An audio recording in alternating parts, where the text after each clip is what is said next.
Nə yemisən? Tut. Üzünə baxın.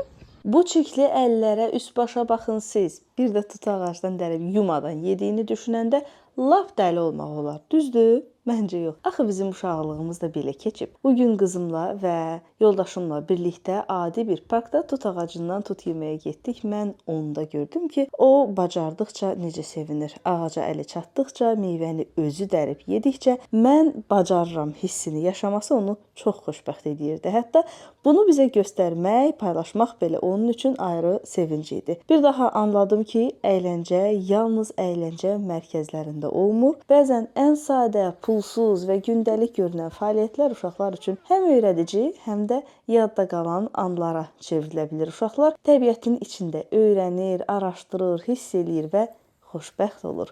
Əsas odur ki, valideyn olaraq biz onlara biraz şərait yaradaq, biraz fürsət verək. Bəzən hazır qurulmuş əyləncələrdən bir addım uzaqlaşıb uşaqlarımızı həyatın içində olan oyunlara, təbiətə yönləndirmək çox daha dəyərli olur. Bəs siz necə düşünürsünüz?